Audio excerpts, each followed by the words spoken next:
salaam coach El Mansour moo dellu si di bëgg a waxtaan ak yéen ci sujet aussi bu am solo tey buñ tuddee communication.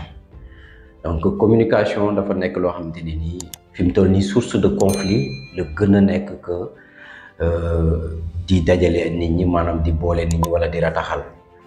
Donc li ko wund nag léegi parce que xamatuñu par exemple nan la ñuy waxtaanee ak nit, parce que dañu nekk ci ère numérique boo xamante ne nii dafa am ce qu'on appelle les moyens de communication. Donc dafa nit ñi li ñu war a xam mooy que dañoo am ñaari façon communication. Première communication bi nga xamante ne nii moom c'est la communication directe, communication bi nga xamante ne damay jàkkaarloog yow di wax ak yow nga may dégg, di gis di dégg maanaam sama 5 sens di communiquer ak yow. Donc ça c'est la communication qu'on appelle la communication authentique. Maintenant il y a une façon aussi boo xamante ne nii c'est des moyens pour rester en communication. Par exemple appel, message, c'est des moyens pour rester en communication, parce que li ma mën a waxtaan ak yow su ma jàkkaarloo ak yow mënuma la ko wax par appel, mënuma la ko wax aussi par message.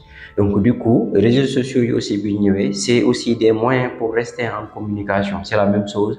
Donc du coup si on prend exemple WhatsApp wala Telegram, voilà, donc léegi di nga mën a woo nit ki appel direct, dina am appel, dina am message, di nga ko mën a envoyer say photo, dina mën a communiquer ak nit ki à temps réel, mu gis li ngay def, xam li ngay def. Mais ba léegi c'est pas une communication authentique, mais c'est des moyens pour rester en communication. Maintenant les gens aujourd'hui ont tendance jël moyen de communication yooyu def ko communication authentique, alors que ça boo ko jëlee def ko communication authentique c'est source de conflit. Parce que dinaa la wax loo xamante ne nii man moment bi ma la koy wax xamoo lu may def, wala nga message ma tontu la tontu boo xam tontu bu brusque la, fekk na maa ngi ci tali di jéggi wala maa ngi ci yoon di dem, moom message la brusquement mën nga ko jëlee neneen nga di kii de daf may sewal, wala kii de liiwuma, kii lii kii laa, mu indi après benn distance seen diggante. Alors que dañu war a xam ni ça c'est des moyens pour rester en communication. Un moyen pour rester en communication nag day bañ relation bi xaw a nekk à distance. Parce que boo xoolee jamono bu njëkk ba bi réseaux sociaux yi ñëwul woon, tey jii nga nekk Europe di woo sa famille, soo wootee tey bala ngaa woote waat il faut benn wala weer bi benn yoon nga ciy woote.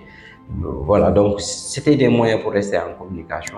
Mais maintenant avec les réseaux sociaux mën nga di woo nit ki chaque jour, mais taxul ñu xam ni communication bu vrai la.